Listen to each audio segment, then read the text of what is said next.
The gospel lesson today is from the Gospel of John. We're in chapter 13, verses 6 through 17.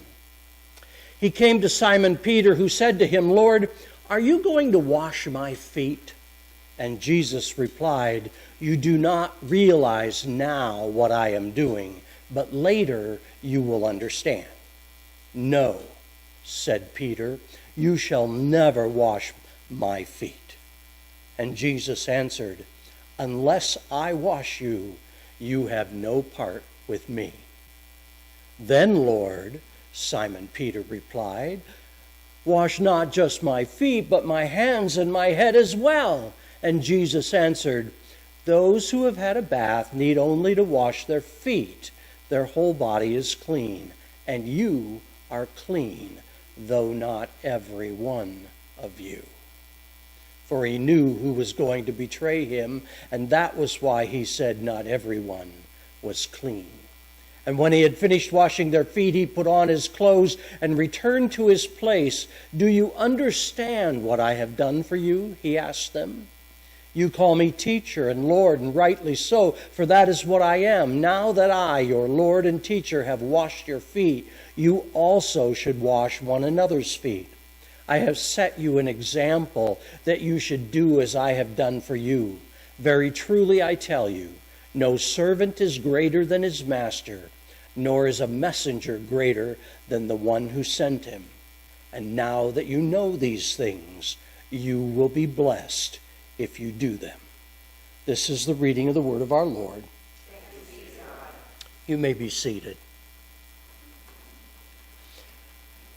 This is the final message in our series, Made to Make a Difference. And this week we are talking about experiences in our life. I've got several quotes here about experience that I thought were kind of interesting. Experience is what you get when you're looking for something else. Experience is the hardest kind of teacher. It gives you the test first and the lesson afterward. I think that's about right. This is my favorite one. An optimist is someone without much experience. That wasn't written by an optimist, I don't think, no. And I'll give you one more. Experience enables you to recognize a mistake when you make it the second time. Unfortunately, some of us don't get it the second time, or even the third. Yeah, I've had that problem. So we are on your notes now. You may remember this whole thing called SHAPE, this acrostic that we've been working on through this series. The S was for spiritual gifts. The H is for heart, which is our passions. The A was for abilities. That's kind of the thing we are able to do naturally. The P was for personality. And the E we're talking about today is experiences. And we have all kinds. We have good and bad and ugly experiences. So all of those things go into our shape, and our shape is, well, who we are, made to serve God. Romans 8:28, we know that in all things God works for the good of those who love Him, who have been called according to His purpose. And I just want to break that down briefly. We know. In fact, you can underline know if you want to. We know. Know doesn't mean guess. In fact, the Greek for know is no. Yeah. So pretty much means what it means. It's when we know, it's not a hope, it's not a desire, it's not a wish for, it's not a prayer. It's an absolute knowledge that in all things,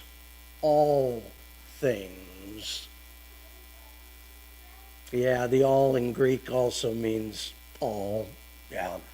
So, if we make a stupid mistake, Yep, that is included in all things. If we make a dumb decision, that's included in all things. If we have a failure or a sin or a divorce or a miscarriage or a bankruptcy or a job loss or an addiction or an illness, that's all included in all. We know that in all things, God works for the good of those who love Him. It's not lucky. It's God. It's not fate. It's not chance.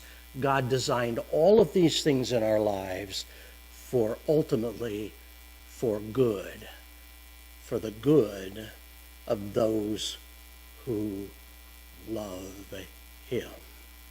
And so the most important question is, do you love Him? Because if you do, then we know that in all things God works for your good. God takes the mess of my life and makes a message out of it. He takes the tests of my life and creates a testimony out of it. He takes the crisis in my life and lets Christ show through it. And somehow, He even uses the bad in our lives for good. How does He do that? Well, it's kind of a mystery, but let me explain it by talking about chocolate chip cookies. Anybody like chocolate chip cookies? Have you ever eaten shortening just with a spoon, right? That's kind of disgusting, you know. Raw eggs, I wouldn't want to just eat those. Salt, I wouldn't want to just eat that. Baking soda, anybody spoon some baking soda into their mouth? Ooh, that can't be good. No. And yet, here's the thing, you put all that stuff together, and somehow bad plus bad plus bad plus bad equals, we kind of like chocolate chip cookies, don't we? It equals good. So somehow God can do that in our lives. He takes the bad and the bad and the bad, and He makes something good out of it. I'm on your notes now. At the point it says, don't waste your experiences. Don't waste your experience. Number one is embrace your experiences. Galatians 3:4, you have experienced many things. Were all those experiences wasted? I hope not. And I hope not too. You know, there's something that you can do that will help you. And at the same time I'm urging you to do this, you need to know I'm really bad at it, okay? It's called journaling. Are there any journalers here? Okay, journaling isn't like a diary, all right? It's not just the events that happen in your life. Journaling is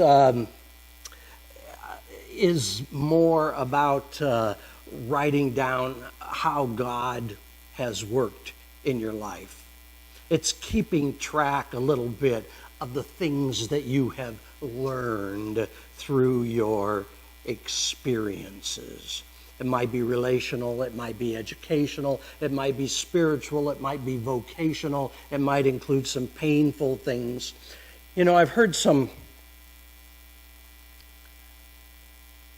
secular counselors and psychologists and psychiatrists that say you are the sum total of your experiences. Do you believe that?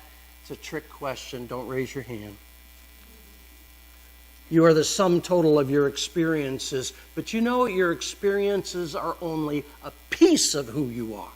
Just a piece. It's not doesn't define you. In fact, I heard another counselor says you are defined by your losses. We all have losses. And boy, they can make a difference in our lives. But they aren't the sum total of who we are. We are also spiritual gifts, right? We are also heart the passions. We also have natural abilities. Our personality is involved in all of this. And experiences is just one piece. Don't let your experiences define you. Please. That is not what God intended, in spite of what many secular counselors might tell you. Deuteronomy 11:2, remember that you have learned about the Lord through your experiences with Him. And that learning is amplified if you journal. If you journal. There was a man that lost his job, and during the time that he was without work, during the time that he was going through financial difficulties, during the time that he was sending off dozens and dozens and dozens of resumes and looking for another job, he journaled. He journaled about what was in his heart. He journaled about what he was learning through this experience. He journaled about how he felt through all of this. The man eventually got a job. He worked in that new job for 5 years, and after 5 years, downsizing. You've heard that one, right? Yeah, he lost his job again. Now here's the thing. The man who lost his job again, he went back and he read his journal from 5 years before. And all those lessons that he had learned, he was able to remind himself about. But here was the greatest thing that happened when he went back and read his journal. The greatest thing that happened was he saw how God had taken him through every step of that horrible experience. Isn't that a good thing to know? Yeah. Because it isn't obvious when you're in the middle of the crisis, is it? But when you look back at something you've been through before, there it is. You can see how God brought you through to the light again. John 13:7, Jesus replied, you do not realize now what I am doing, but later you will understand. When you look back, you begin to understand, and the lessons that you learned then can be reestablished in your life. And Genesis 50:20, you intended to harm me, but God intended it for good. Do you remember the story of Joseph? Yeah. Joseph was the favorite son. He got the colored coat, right? And the brothers were jealous. They were real jealous. They didn't like Joseph, and they plotted to get rid of Joseph. And they did get rid of Joseph. They sold him into slavery. Eventually, while he was a slave, he was faced a false accusation of raping a woman in the place that he lived. And then he said these words, you intended to harm me, but God intended it for good. Do you know when he said those words? You see, Joseph grew and grew and grew in his role in the kingdom. And eventually became second in power behind the Pharaoh of Egypt. And in fact, Joseph was in charge of all the food there. And there was a time of famine, and the only place to get food was through who? Through Joseph, yeah. And so there were his brothers, hungry and kneeling before him and begging for food. Yeah. And Joseph said, you intended to harm me, but God intended it for good. Journaling helps us to learn that lesson as we look back through our lives. Number 2, extract the lesson. Extract the lesson. Examine and test and evaluate your own selves to see whether you are holding to your faith. Do you not realize by an ever-increasing experience that Jesus Christ is in you? One of the things that we learn as Christians is that we're never alone. We can feel lonely. I don't want you to think that you won't ever feel lonely as a Christian. I do want you to understand in your mind and hopefully eventually in your heart that you're never alone, because Christ dwells in you. So we can review our experiences. We can look for patterns in our experiences, and hopefully we will not make the same mistakes over and over.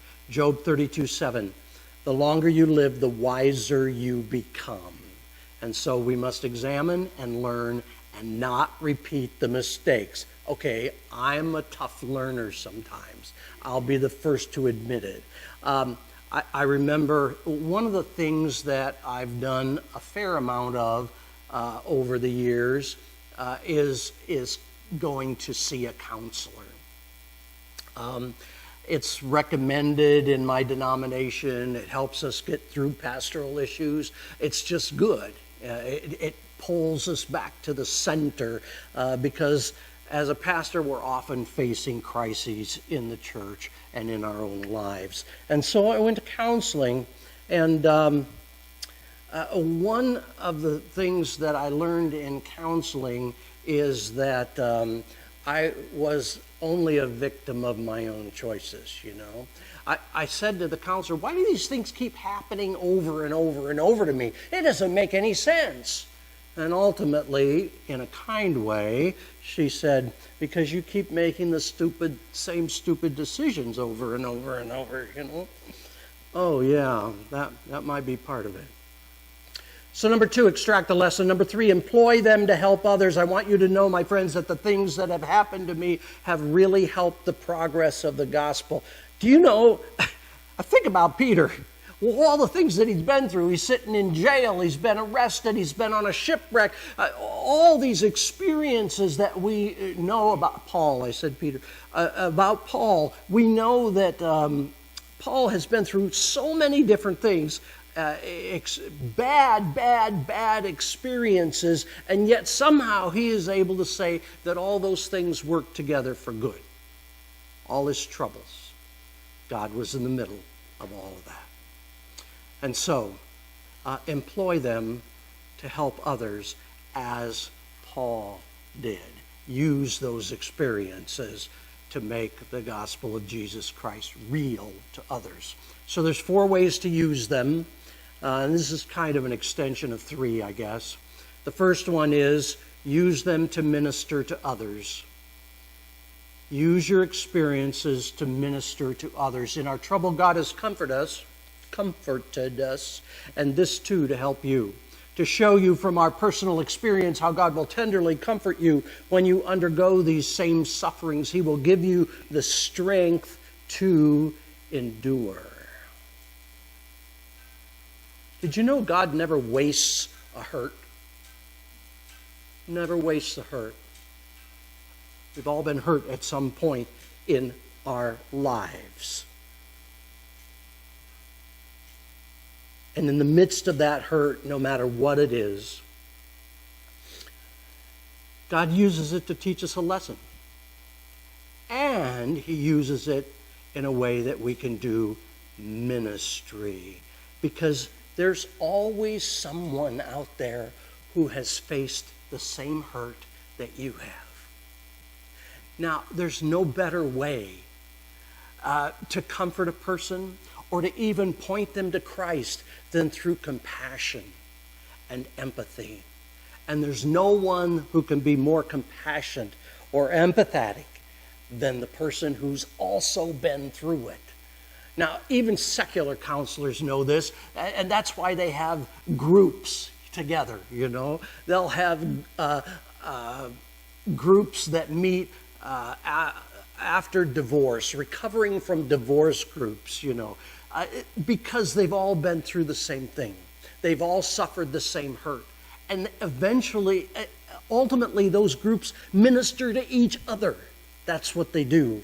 And that works best. So, any hurt that you've had, someone else has had. And you can help because you've been through it. Have you lost a loved one? Boy, I'll tell you, children, loss of children, the loss of your parents, the loss of someone in the military, someone who's been in debt. Now, I don't even have to know your personal story to know all those things have been experienced right here in this congregation. And I also know that there's people outside this congregation who would love, who need you because you've been through that. I met a woman one time. She was a single mother with 3 children, and she suffered every day. Suffered every day. Her husband left her for another woman, and so she was a single mom, 3 children. And I was talking to her one day, and she said to me, and she was completely serious, no one ever in the history of people, in the history of this world, no one ever has experienced what she's experienced. You think that's true? I don't think that's true at all. In fact, there's nothing new under the sun. Did you know that? Yeah, it's right there in that big book we talk about all the time. Nothing new under the sun. And someone has experienced what she was experiencing. Was it terrible? Yeah, it was terrible. No question about it. But someone out there had the opportunity to minister to her because they've been through it too. 1, use them to minister to others. 2, use them to motivate others. Encourage one another and help one another. 1 Thessalonians 5:11. We're supposed to give people hope, and you can do that since you've been there. You know what the biggest problem is for all of us? And it doesn't matter what we're going through. It doesn't matter what crisis, what event that we're suffering. There's one thing that overrides all of it and makes us useless. You know what it is? It's fear. It's fear. It's one of the greatest weapons of the evil one. It's fear. Because fear will shut us down. It will make us ineffective. It will make us useless to the kingdom of God if we are living in our lives in fear. We know fear is the opposite of what? It's the opposite of faith, isn't it? Yeah. We're supposed to live our lives in faith, not in fear, and we do that by trusting God. When I became a pastor, I actually went through a time of mourning. I realized, and it just became so crystal clear to me, that I was no longer an effective witness because I was now a pastor. Now think about this for a minute. Salesman shows up at your front door. He's got this shiny new vacuum cleaner, and he's going to tell you all the whiz-bang wonderful things about this vacuum cleaner. This is the best vacuum cleaner that was ever made, and it's only going to take 5 years' worth of monthly payments in order to pay for this vacuum cleaner. But he's not going to tell you that right up front. Instead, he's going to throw dirt on your carpet, and he's going to sweep the carpet, and he's going to show you that this is the most amazing vacuum cleaner that was ever made. Would you be skeptical? Anybody be skeptical? I would be skeptical because I know something about that guy. I know that he's paid to do what? Sell vacuum cleaners, right? Yeah. Of course he's going to say it's a wonderful vacuum cleaner. That's what he's paid to say. Yeah. Now, imagine that somebody down the street comes to you and says, I bought this most amazing vacuum cleaner. I've had it for a year. It cleans better than anything I've ever used. It was worth every penny I spent on it. Who has more credibility? The salesman that showed up at your door, who's paid and gets a commission if you buy the vacuum cleaner, or the neighbor down the street who has real-world experience with that vacuum cleaner? Which one has more credibility? Sure, it's the person not being paid. You know, it was clear to me the day I became a pastor that I was now the paid salesman. And I didn't have as much credibility as I had before because Yeah, I would tell them how wonderful Christ was and what a change they made in my life and how amazing it was. And they'd say, yeah, you're paid to say that. And it was true. What I'm trying to tell you is that you have more credibility with the person out on the street when you talk about what God's done in your life than I do. Sounds crazy, huh? But it's absolutely true. They will look at you and they will take what you say with far more credibility than they would what I say, because I'm the paid salesman. For your sake, my friends, I have applied all this to Apollos and myself, using the two of us as an example, so that you may learn. We can motivate others because of our experiences, because of what we've been through. We can help others who have gone through who are going through marriage problems that we've gone through, right? Because we've been there and we know God takes us through to the other side and we can help them. Number 3, use them to model for others. Use them to model for others. Dear brothers and sisters, pattern your lives after mine and learn from those who follow our example. Now, when you hear the word model, what do you think of? You might think of, a pretty woman in special clothing, strutting down the center aisle, right?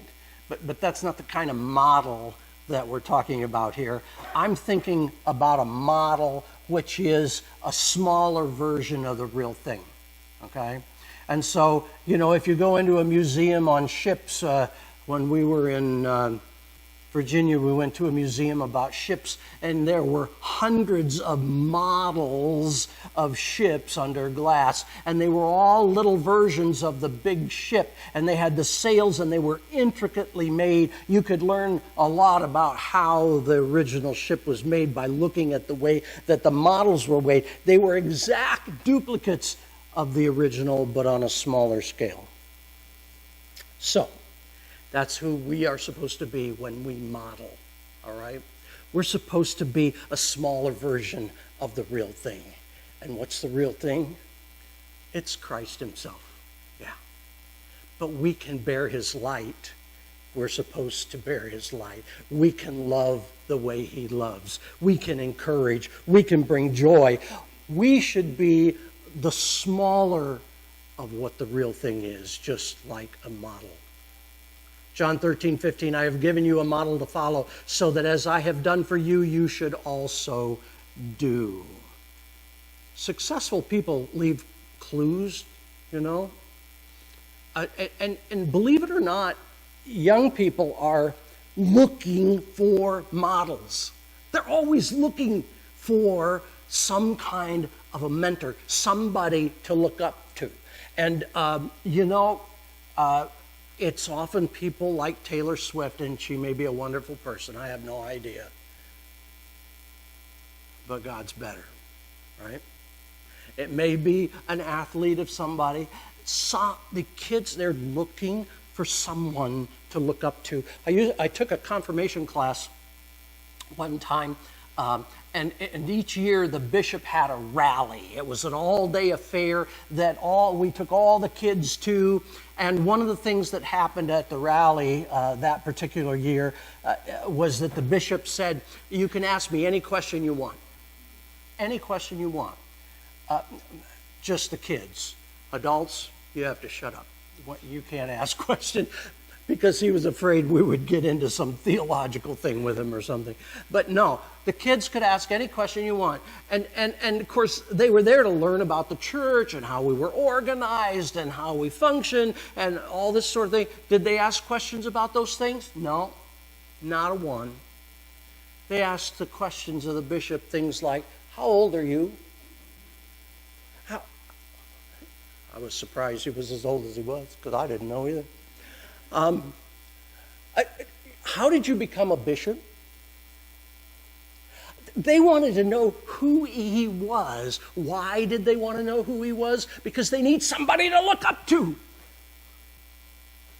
They need a mentor in their life. They need a model of Christ himself. Titus 2:7, always set a good example for others. I want you to be a model to somebody. That's what we're supposed to do. And then this is Titus 3:14. Our people should also learn how to set an example by doing good things when urgent needs arise so that they can live productive lives.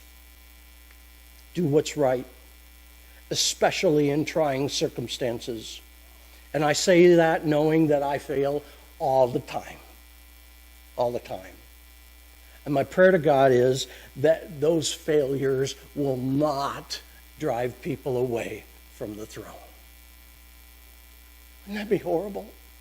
Wouldn't it be awful to lose your temper? Wouldn't it be awful to scream at somebody in traffic? Wouldn't it be awful to do something that just says, I know him, goes to that covenant church. That makes no difference in his life. Yeah, would be awful. Number 4, our last one. Use them, our experiences, to mentor others. 1 John 1:3. We saw it, we heard it, and now we're telling you so you can experience it along with us. Everybody needs an experienced, trusted counselor or guide. Sometimes we call them personal coaches, but we all need them. We all need them. We need them from birth to death. And we can be that to someone else as well. Proverbs 25:12, a warning given by an experienced person to someone willing to listen is more valuable than gold, rings, or jewelry. It's priceless. When we listen, when we learn. And by the way, if you're going to be a mentor to somebody, make sure you do it in humility. Okay? Not arrogance. I've known people that think, oh, I should be a mentor because I got it all together here, right?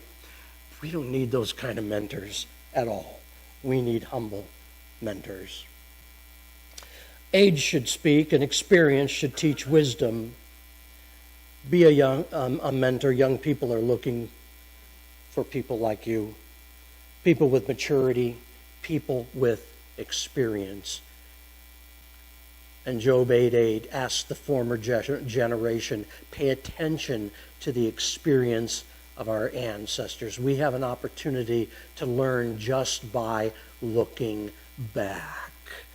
Maybe at our own journal and our own experiences, and maybe if we're really mature, if we're really following Christ, maybe we can actually learn something from someone else's experiences.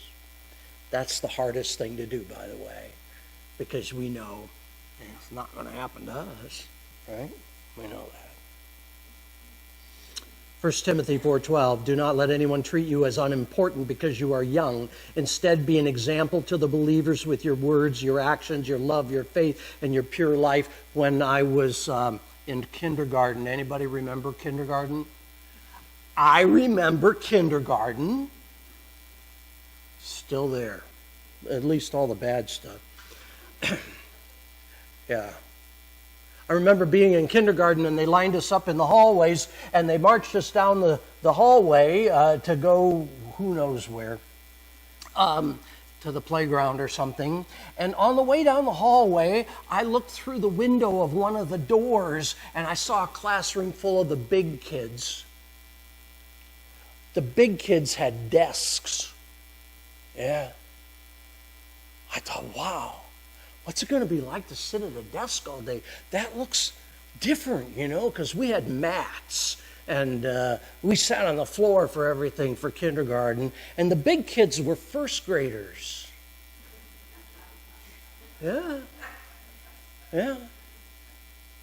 Even a first grader could be a mentor. Even a kindergartner's looking up at someone who's been through what they know they have yet to go through. Anybody can be a mentor, young and old, and all learning should be used all of your experiences should be used in your mentoring. One of the things that mentoring can do and should do is point to Christ. God bless.